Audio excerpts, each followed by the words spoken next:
Conversas Cruzadas.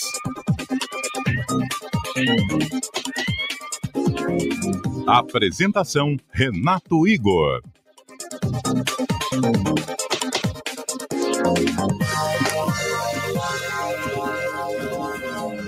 Alô, amigos, boa tarde, obrigado pela companhia aqui, CBN Floripa, um bom feriado para você, cuidado no trânsito, agora deu uma paradinha, né, uma leve estiagem aí no tempo, muita chuva desde a madrugada, desde a manhã, esse problema da chuva que atinge o estado de Santa Catarina, em especial, você pega no Vale de Itajaí, a Oktoberfest na noite de hoje, ela foi suspensa, uma medida de bom senso, né? A questão de segurança que tem que estar em primeiro lugar.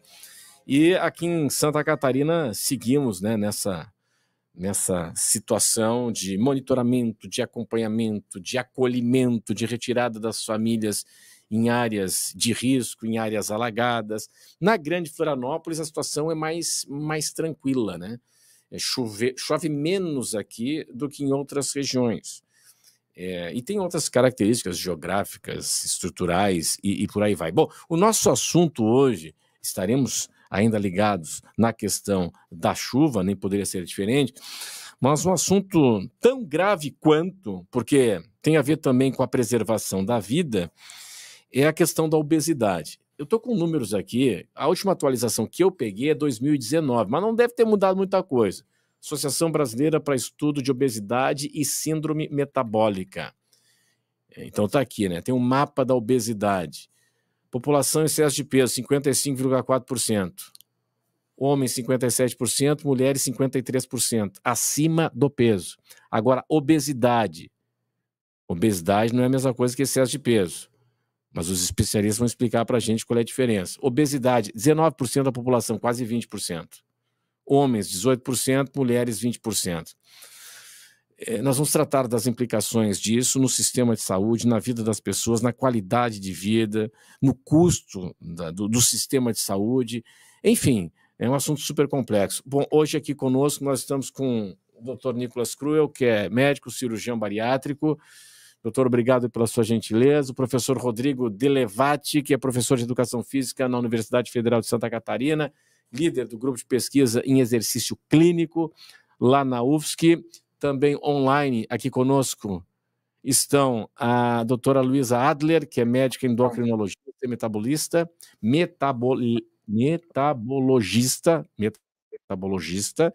e na largada do programa, primeiro agradecer o pessoal que vai tratar desse assunto obesidade.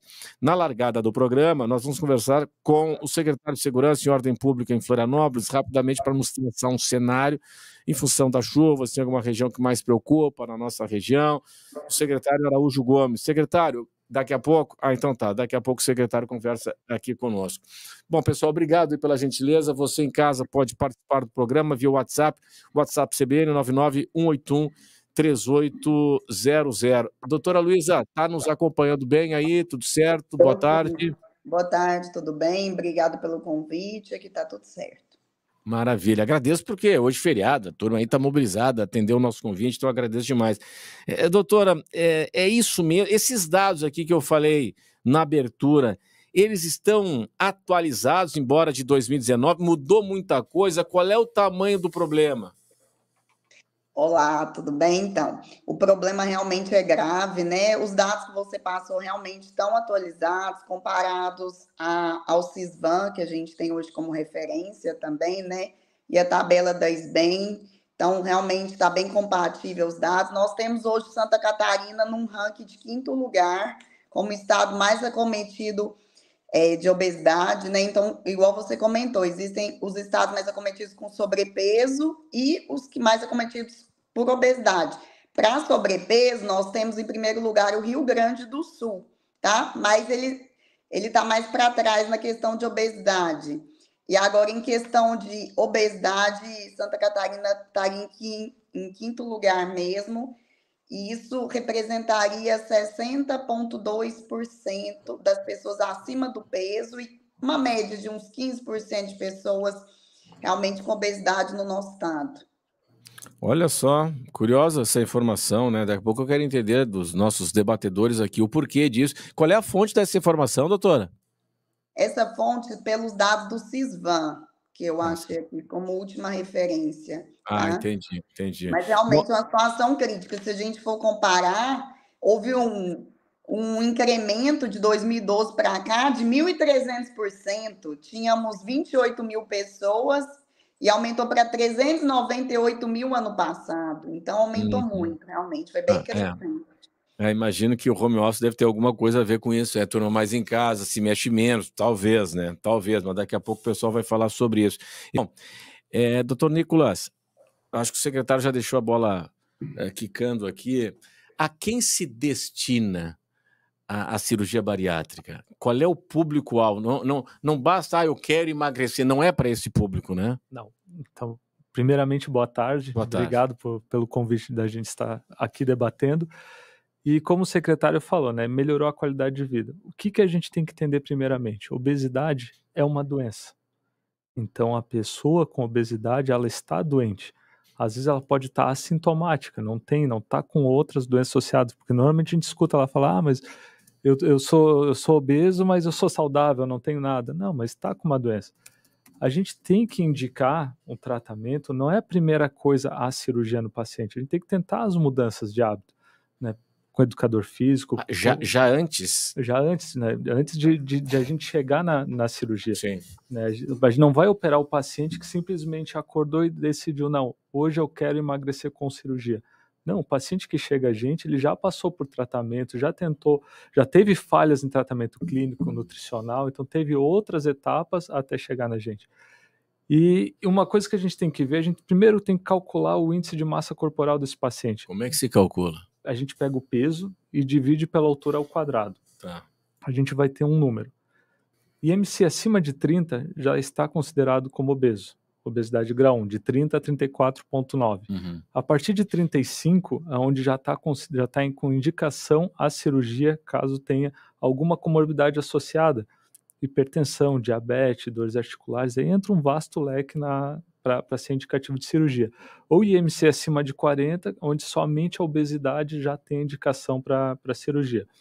Claro que esse paciente tem que passar por uma equipe multidisciplinar, né, tem que passar por uma avaliação com endócrino, com psicólogo, com nutricionista, para aí sim estar com indicação a ser realizada a cirurgia nesse paciente. Tá, daqui a pouco eu vou querer novamente a opinião da doutora, porque às vezes o cara que não enfrenta esse problema, ele pode pensar de forma leviana, imagino eu, o seguinte: puxa, mas aí falta força de vontade, falta disciplina. Imagino que nem sempre é só isso. Às vezes tem questões físicas, químicas, né, do próprio organismo que impedem o cidadão de conseguir emagrecer. Não é só o hábito alimentar, né, questões hormonais. Deixa mais dificultoso para te fazer o teu dia a dia, Sim, com a obesidade. Sim, sem dúvida. Professor, o seguinte, o secretário falou agora há pouco, né, porque faz muita atividade física e tal. Imagino que pro militar, estou falando em linhas gerais, talvez seja mais fácil também passar por esse tipo de procedimento em função da disciplina que já vem desde sua formação. Como é que o senhor é pesquisador também nessa área, né? É difícil fazer alguém se mexer? Digamos assim, vamos lá, começar a enfrentar o excesso de peso, enfrentar a obesidade. Primeiramente, boa tarde. Bom, antes até eu queria colaborar um pouco nos dados, se me permite, tá? Porque em 2023, agora, o Vigitel, que é uma pesquisa de vigilância de fatores de risco por telefone, somente com capitais, ela mostrou os dados e Florianópolis, ela tá com realmente, ela preocupa, porque já era alto, né, e aumentou um pouquinho, então o que era 19% já está em 21,9% obesidade nesse ano, né, 22%, dá para arredondar, e 56 ponto alguma coisa por cento de excesso de peso. Então, se a gente somar aí, a gente chega a 78% das pessoas que não são eutróficas, então que estão com MC acima de 25. Isso para mim é uma surpresa gigantesca. Porque eu sempre escutei aqui, não, mas que Florianópolis aqui já pelo hábito da praia tem aquela lógica, não, porque lá praia os corpos mais expostos, então a turma se cuida mais e tal. E não é o pior cenário, Mas né? aqui faz frio, né? E não é o pior cenário, né? Na verdade, isso é um fenômeno que não é nem nacional, é mundial, então Sim. é uma pandemia, né? Porque é um evento... Mas, enfim, em relação ao exercício, acho que é importante destacar que fazer uma pessoa se mexer talvez não seja tão difícil, mas fazer ela ter uma prática sustentável de atividade física é muito difícil. Porque algo que entra na rotina somente por disciplina, por um objetivo clínico puramente, é muito difícil, é sustentável. A questão é que o senhor falou da outra vez aqui, né? Tem que fazer algo que gosta, que lhe dê prazer, né? E é difícil porque tem que ter alguma motivação intrínseca envolvida, né, que é alguma coisa que realmente faça sentido, e assim, a gente consegue às vezes doses de exercício para uma pessoa com obesidade, para não machucá-la, para ser segura, que não vão ser doses que vão emagrecê-la. Uhum. Então, assim, a gente não vai conseguir um gasto calórico pela atividade física expressivo.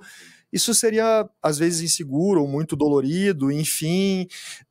Então, ele vai conseguir o emagrecimento pelo processo de mudança de comportamento gradual, multifatorial, né? Em alguns casos chegando à cirurgia bariátrica, mas assim, a gente defende que tem que mostrar os outros benefícios do exercício que são tão importantes para o obeso. Aptidão cardiorrespiratória, manutenção de massa magra, N benefícios, inclusive na questão de saúde mental, de autoestima, sono. Porque começar a fazer exercício porque vai mexer na balança ou no espelho, isso não vai, não vai acontecer. É difícil. Acho que o senhor utilizou, eu acho que foi o senhor que utilizou a seguinte expressão no programa anterior, foi aquela história assim, acha a tua tribo.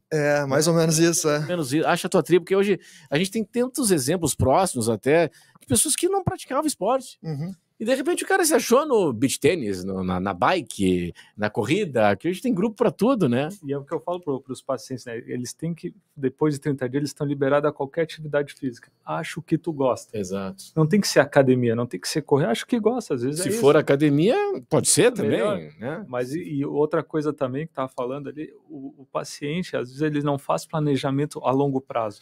Ele não se planeja assim, não, vou fazer um projeto de emagrecimento para daqui a 2 anos eu estar no peso que eu quero. Não, ele quer em 1 mês perder 30 quilos. Pensamento mágico. E eu acho que vocês, os dois doutores, né, eu acho que vocês devem concordar que assim, isso já era para nós da saúde em geral um desafio e está cada vez pior porque a lógica do imediatismo deixa, né, a gente concorre com muitas vendas rápidas, né?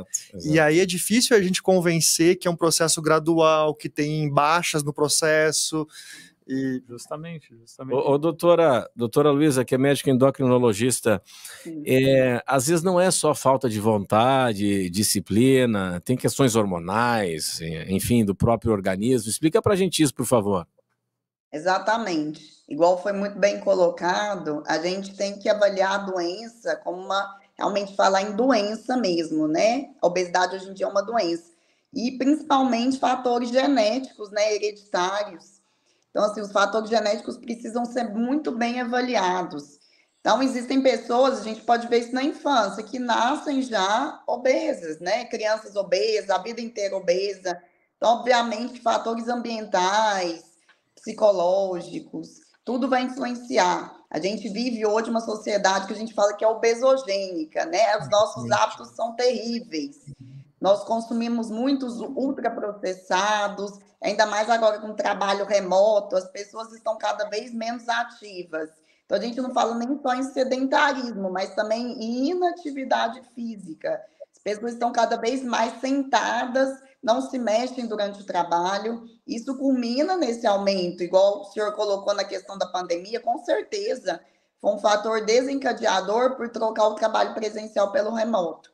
Então, sim, assim, a gente sofre bastante com isso. Então, eu coloco aí como fatores genéticos extremamente importantes também. E doenças metabólicas, né? A gente tem que pensar em doenças que envolvem hormônios e glândulas, como, por exemplo, os níveis de cortisol, doenças da tireoide, que muitas pessoas esquecem de avaliar na rotina. Tudo isso pode culminar também num processo de ganho de peso. Então, tudo precisa ser bem avaliado. O doutor Nicolas, quais são os tipos de cirurgia bariátrica que existem? Então, hoje a gente tem diversas modalidades de cirurgia bariátrica. Claro que as duas mais feitas, né, aqui no Brasil é o bypass e o sleeve. Para a gente entender basicamente, o sleeve, que foi o que o secretário fez, que ele comentou, É como se a gente tirasse em torno de 90% do estômago. A gente faz uma gastrectomia vertical. O estômago fica igual uma banana. Ele vai fazer somente uma restrição nesse paciente. Já o bypass, além da gente mexer no estômago, deixar ele pequeno, a gente vai fazer um desvio no intestino. A gente conta em torno de 1 metro, 1,5 metro e traz essa porção lá para cima. Ou seja, o alimento vai entrar em pequena quantidade pela restrição e não vai absorver esse montante do alimento nessa primeira porção do intestino, os primeiros metros ali, já vai cair mais à frente. Com isso, as 2 cirurgias, o paciente vai emagrecer, mas assim, o que eu sempre falo, independente com cirurgia ou qualquer método, né, de atividade, se a pessoa não se cuidar a longo prazo, vai ter o reganho de peso. Tá, agora, doutor, tem diferença de indicação para esses 2 tipos de cirurgias que o senhor falou? É individualizado, é de cada paciente. Depende muito das comorbidades, do tipo de paciente, do hábito que é o paciente. Vamos supor, um paciente que ele é beliscador, que gosta de ficar o dia inteiro beliscando. O sleeve talvez não seja uma cirurgia tão ideal para esse paciente beliscador, porque eu comparo muito o sleeve com o funil. O funil tu enche com água e esvazia. Tu vai lá, enche de novo, esvazia. No sleeve é a mesma coisa. Se a pessoa for beliscadora, come, tá satisfeito, espera meia hora, 1 horinha, esvaziou, volta a beliscar. Então, esse paciente não vai ter uma perda tão importante de peso e talvez tenha um reganho mais precoce. Né? Já o bypass tem um fator de desabsorção, então acredito que nisso já ajuda a não ter esse reganho. Tem uma perda mais sustentada nesses pacientes. Entendi. E essa cirurgia, ela é feita pelo SUS também? Sim, o SUS faz, né? Faz tanto pelo SUS quanto pela parte de convênio particular. Né? O SUS hoje, poucos centros estão fazendo por videolaparoscopia, né? Porque existe muito aí a parte burocrática, a parte de material que custa mais caro, né, em relação à cirurgia aberta, e acabam fazendo mais aberta. Por vídeo, menos invasiva, recuperação mais rápida. Muito mais rápida a recuperação, menos dor, é muito melhor se a gente comparado com a cirurgia aberta. Né? Uhum. E para ter uma ideia ali dos dados que a gente estava falando, desse percentual de pacientes com obesidade, acesso à cirurgia pelo SUS, nós temos menos de 1%. Ah, pois é. Então, imagino, né? É o acesso para tudo, no SUS vai ser isso, né? E não, eu digo, imagino que a dificuldade é ser nessa média, demora, fila, aquela coisa, né? Então é muito, muito baixo o acesso. E o problema é o seguinte, imagino, né? Se nós falarmos em saúde, em sistema público de saúde, tem as complicações, né? Se o quadro vai se agravando com o avançar da idade, as doenças que chegam na carona, isso vai impactar em mais custo e mais tempo de internação depois, né? Exatamente, porque a obesidade ela vai acabar sendo central, né? Sim. Porque a obesidade, como inflamação sistêmica, ela é central para resistência à insulina, diabetes, hipertensão. E aí os custos, eles não são só da obesidade, eles são de um leque de condições que estão associadas. Né? E se tu pega e coloca na balança todas essas comorbidades, ainda coloca, vamos supor, cirurgia aberta, né? Que acaba fazendo pelo demora SUS. Mais tempo para recuperação. A recuperação, então fica em torno de 2 a 3 meses afastado. Dá muita hérnia incisional, daí, ou seja, vai ter outra cirurgia na frente. No geral, fica mais absurdo. Tempo. Então, no final das contas, tu vai ver, é muito mais caro tu fazer do que se fosse por exemplo. Por que o racional, o óbvio não é feito muitas vezes, né? Semana retrasada, a gente estava discutindo aqui, né, no Dia do Coração, mais de 300 mil pessoas morrem por ano no Brasil, né, doenças do coração. E se chegou no consenso aqui de que seria muito positivo, muito possível reduzir esses números se tivéssemos prevenção de baixíssimo custo, né? De estímulo à prática de atividade física, mudança de hábito, acompanhamento de tratamento. Puxa, isso é muito mais barato do que tu tratar depois internações hipercomplexas e tal, né? Com certeza, imagino que para a obesidade na mesma linha, né? A prevenção a gente já conseguiu evitar bastante custo futuro, só que daí não sei o porquê que não é feito isso, né? Que não sei qual que é a conta que fazem, que não querem talvez ter um gasto um pouco maior agora, num montante único, do que às vezes ficar tendo o mesmo gasto a longo prazo. O que a gente tem é gasto mesmo, não é investimento, né? É gasto que é na ponta, né? A gente não investe num modelo, né? Tem dificuldade. É como se fosse um Ministério da Doença, não o Ministério da Saúde. Né? É mais ou menos isso, né? Bom, vamos fazer o seguinte, 13h27, Luiz Henrique na mesa de áudio, na central de gravações, Eduardo Macedo, a produção é da Vitória Botelho. Nós vamos agora para o intervalo e até já. Aqui CBN Floripa e o Conversas Cruzadas. Estamos no YouTube, estamos no Facebook e no WhatsApp CBN 991813800. Obesidade mata, né? Obesidade é um negócio muito sério. E nós estamos com especialistas aqui. Foi dito que, por exemplo, né, Florianópolis está em 5º lugar entre as capitais, né, no quesito obesidade. Surpreendeu essa informação, trazida pela doutora Luísa Adler, que é médica endocrinologista e está aqui conosco, da mesma forma, colega, cirurgião bariátrico, doutor Nicolas Cruel, e o professor Rodrigo Delevati, que é de Educação Física na Universidade Federal de Santa Catarina. Ô, doutora Luísa, e tem uma turma aí que está achando que vai resolver todos os problemas com o Ozempic, né? Resolve mesmo ou não? Isso aí é uma pergunta muito comum, né? No consultório mesmo, a gente vê todo mundo vindo com esse intuito. Tá bem propagada essa ideia, né? Mas não é para todo mundo, tá? Tem indicação. Na verdade, o Ozempic foi desenvolvido para tratar diabetes tipo 2. Só que, infelizmente, no Brasil, tudo que é vendido sem receita, sem controle, acaba ficando... Uma vizinha comenta com o outro que emagreceu, aí o outro vai lá, segue a dose dela. Tá acontecendo demais. Infelizmente, as pessoas têm os efeitos colaterais por esse uso indevido. Elas não sabem ajustar as doses, e aí começam os problemas. É quando surgem as reportagens, né?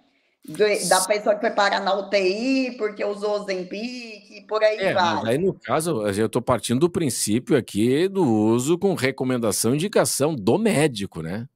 Mas não é o que acontece muito na prática, não, infelizmente. Pois é. Que coisa, hein? Mas Aí realmente chega é uma depois medicação muito eficaz, tá?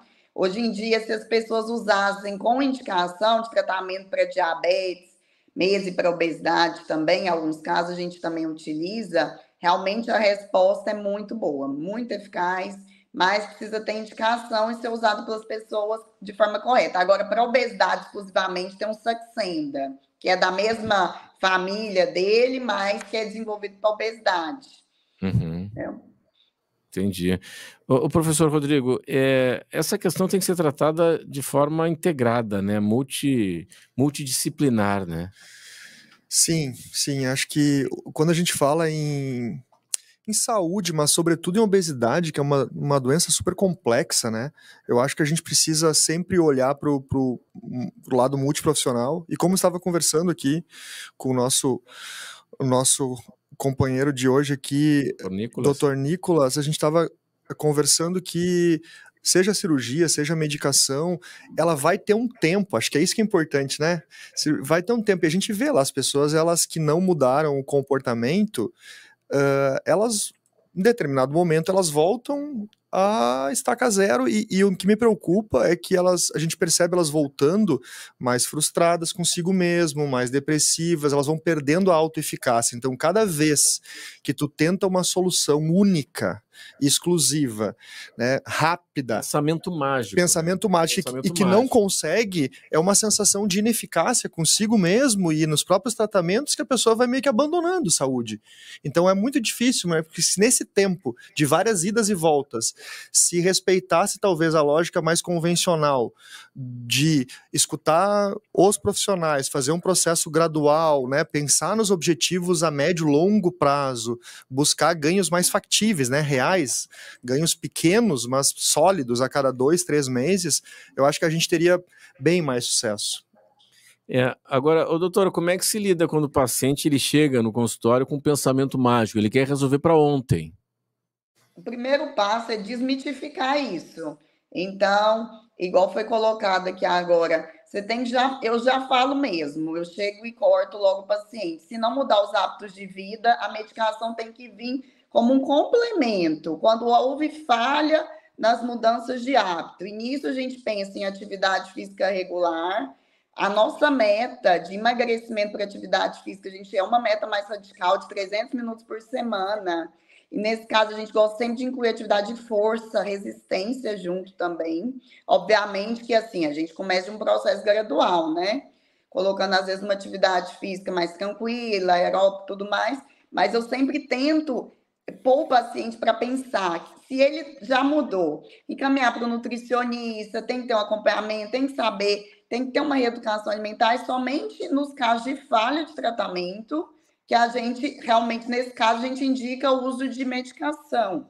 Mas se o paciente não mudou em nada o estilo de vida, quer usar medicação para resolver o problema, provavelmente depois do término, se for o caso dele parar, ele vai ter reganho, porque os hábitos continuam ruins. Então não adianta comer menos, porque, por exemplo, o Ozempic tirou o apetite, ele começou a comer menos e começar a comer com qualidades ruins. Não consumir proteína, não consumir fontes boas de nutrientes, isso vai gerar no final do tratamento uma frustração e provavelmente um reganho de peso.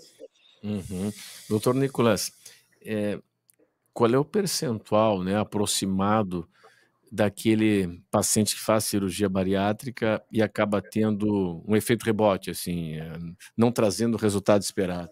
Então, eu falo do ponto de vista de emagrecimento. Se a gente for ver assim, em questão de 8, 10 anos, em torno de 20% vai ter esse reganho de peso. Claro que todos... Quando você fala ganho de peso, eu disse voltar aquilo que era antes? Voltar ao que era antes. Tá. Porque justamente, como a doutora falou, né, a parte de alimentar, né, às vezes começa a fazer substituições de alimentos, começa a comer comidas mais calóricas, né, porque a pessoa às vezes não consegue comer. Né, fez a cirurgia, tá há 10 anos, come pouquinho, só que o que come tá substituindo, a gente começa a aumentar. Sedentarismo, volta aos velhos hábitos, né, volta à velha vida que tinha. Então isso tudo vai proporcionar ter esse reganho de peso. Então a gente não é porque tu vai fazer a cirurgia ou tu vai fazer um plano de emagrecimento, tu atingiu o teu objetivo, pronto, não preciso mais me cuidar. Então tem que estar sempre nesse cuidado, sendo acompanhado por uma equipe multidisciplinar, com psicólogo, com nutricionista, todo mundo tem que estar junto, então não pode abandonar.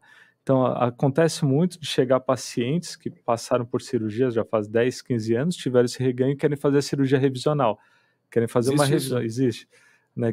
Mas se já está dando tamanho... Então, justamente, daí às vezes eu peço lá os exames, aí vem lá o estômago extremamente pequeno, a junção bem fechada, ou seja, não é da cirurgia. Não tem indicação. Não tem indicação. Aí eu falo para eles, a gente vai ter que voltar para a equipe, vamos ter que voltar com acompanhamento com psicólogo, com nutricionista, atividades. É isso que vai fazer. Então a cirurgia, no caso, não vai resolver. Só que muitos não entendem, mas eu como tal, mas o que tu come? Aí a gente começa a ver onde que está o erro disso tudo. Olha só. Bom, agora 13 minutos para as 4 aqui, CBN Floripa e o Conversas Cruzadas. Daqui a pouco teremos o Redação CBN Floripa com o Anderson Silva. O que tem na universidade de programa de enfrentamento à obesidade, botar todo mundo para se mexer? O que temos lá? Bom, no Centro de Desportos, dentro das várias atividades de extensão para a comunidade, né, externa, a gente tem um programa chamado Move Mais, que é um programa de treinamento combinado, né, musculação e aeróbico, exclusivamente para pessoas com sobrepeso e obesidade, mas até no nosso grupo de pesquisa mesmo, nós temos algumas atividades. Eu destaco aqui as atividades aquáticas em posição vertical, né, porque... a gente tem uma redução aí da carga de impacto, então facilita muito que as pessoas com obesidade realizem exercícios físicos com qualidade, sem dor, né? A gente tem visto uma aderência bem interessante, temos lá diversas pessoas com obesidade, com diabetes, que estão se sentindo muito satisfeitas, né, em realizar essas atividades. Imagina, está ao lado ali de profissionais altamente habilitados para isso. Sendo avaliados, né, que é importante, então sendo também avaliados. Tem muita pesquisa acontecendo ali, né? Concomitante, isso é concomitante, eles estão... E é legal porque é um processo de educação permanente, porque está fazendo exercício, mas não é só para todo mundo, exatamente. Porque a gente aprende e a gente tem feito algo que acho que é importante, que não se fazia antes, que a gente está convidando colegas de outros cursos, então farmácia, nutrição, psicologia, e está tendo mais ou menos uma vez por mês, né, um café com saúde, então a gente tem perguntas, temas que a gente está fazendo rodas de conversa justamente... Eu queria saber o que tem nesse café aí, né? Não, o que tem de comida nesse café aí, né? Pão integral, café mesmo, chá e algumas coisas... Vai ter aquele bolinho com cobertura de chocolate. E os próprios participantes escolhem temas de interesse, como a gente está conversando, numa linguagem adequada. Então aparece lá, por que eu não consigo? Esse conhecimento acadêmico transversal, né? Ele é fundamental, né? Ele é fantástico. Disseminar não só para nossos pares, né? Não só escrevendo um artigo, mas de uma forma mais popular. Que bacana, que bacana. Bom, vamos fazer o seguinte, Luiz Henrique tá aí? Cadê o Luiz Henrique? Tá na área? Bom, daqui a pouco então. Agora 11:45, agora o seguinte, imagino que se tivesse mais vaga, vocês iam dobrar a capacidade, né? Com certeza. Com certeza.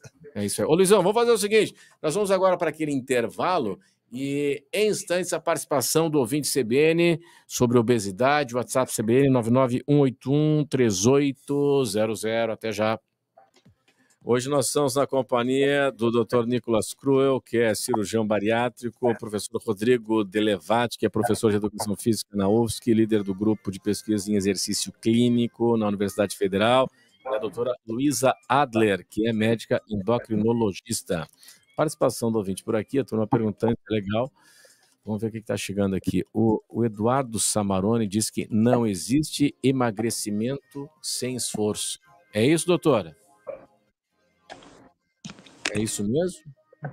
Olá. Não existe emagrecimento sem esforço, diz aqui o nosso ouvinte Eduardo Samarone? Perfeito, uma colocação maravilhosa, é exatamente isso. Aí, mas assim, a gente também tem que sempre individualizar, né? Ficou no mute ali, tem que tirar o mute talvez ali do microfone. Hein, professor, é isso? Não existe emagrecimento sem esforço? Passa pelos educadores físicos? Eu acho que dá para contextualizar. Eu concordo com o ouvinte, mas eu acho que não é um esforço só do indivíduo, é um esforço de todos nós. Uhum. Eu concordo, mas eu contextualizo. É um esforço da pessoa em mudar hábitos, mas é um esforço da gente em também propor, né, uma possibilidades, e não um único caminho, um esforço das equipes de saúde, um esforço dos governos, é um esforço. Se 78% das pessoas estão acima do peso, a gente culpabilizar 78% que não tem esforço e os outros 22%, eu acho que é delicado. Errado, né? É isso, doutora. Vamos ver se está legal agora. Tá me ouvindo? Tem algum probleminha que a gente não tá ouvindo mais a doutora. Aqui o Alex Ascioli diz assim, se a obesidade é uma doença, os planos de saúde cobrem a cirurgia bariátrica? Cobrem, doutor? Cobrem sim, né, com indicação, com avaliação da equipe multidisciplinar. Né, os planos, eles, com IMC, com aquele índice de massa corporal, né, a partir de tendo a indicação de 35, já tem indicativo e os planos cobrem sim a cirurgia bariátrica. Você tem países e países, né, que lidam com essa questão, tanto na prevenção como também nos rótulos dos produtos. Creio que nós avançamos, vou tentar uma terceira vez com a doutora, que a gente estava com um probleminha aqui, Luiz. Creio que avançamos bastante até na questão da rotulagem dos produtos, né? Cada vez estão mais ostensivos, né, na informação de que é rico em sal, rico em açúcar, né? Rico não, mas o excesso de açúcar. A gente tem uma terminologia para apontar para o cidadão que está ali recebendo, né, a informação, está olhando o rótulo e diz, olha, aquilo ali tem muito açúcar, excesso de açúcar, acima do recomendado, enfim. Nesse aspecto, vamos tentar de novo com a doutora aqui. Avançamos na rotulagem, doutora? Tá me ouvindo? Agora sim. Certo. Então tá. Então, nessa questão da pergunta sobre o açúcar, né, nos alimentos, né? Uhum. Certo. Hoje em dia a gente vê com muito aditivo, tá? E o açúcar às vezes vem mascarado com outros nomes nos alimentos também, né? Às vezes não é só o açúcar. Mas a gente sempre tem que olhar os xaropes e por aí vai, porque às vezes ele vem mascarado. E também a ordem que ele aparece, tá? Nos alimentos, por exemplo, você pega um pão integral, às vezes se o açúcar vier como primeiro ou segundo componente, é muito pior do que se ele vier lá no final da listagem. Então, até a ordem é importante para o paciente começar a ver o que é melhor, o que é pior na hora de escolher, né? Isso é legal, interessante, eu desconhecia isso. Então é o seguinte, uma dica é a questão da ordem, né? Então tem regra que vem, a ordem é pela quantidade também, pelo que a senhora está dizendo. Né? Tá, e ele vem mascarado de que forma? Com que outro nome? Então, por exemplo, o açúcar, às vezes, vai vir assim, xarope de milho, outros nomes, entendeu? Que pode vir no alimento. A gente vê muito também adição em whey, suplementação, tá? Então a gente vê, às vezes, esses nomes mascarados aí. Então a gente sempre tem que ver o que pode ser, o que tem de aditivo, o que tem de corante, tá? Então sempre é bom avaliar. E, doutora, a senhora tem percebido no consultório cada vez mais problema de obesidade infantil, também em adolescentes? Com certeza. Então, assim, a obesidade infantil é um problema de saúde pública, né? Começa desde cedo, mas hoje as políticas da escola já estão bem melhores, né? Eles abordam lanches mais saudáveis. O que eu vejo muito importante quanto a isso é o pessoal deixar as crianças repetirem as refeições. É um problema que eu tenho. A refeição é mais saudável, mas eles autorizam, às vezes, a criança ir mais de uma vez para a fila, repetir aquela refeição, e acaba realmente aumentando a quantidade de calorias que ele poder ingerir, a criança poder ingerir.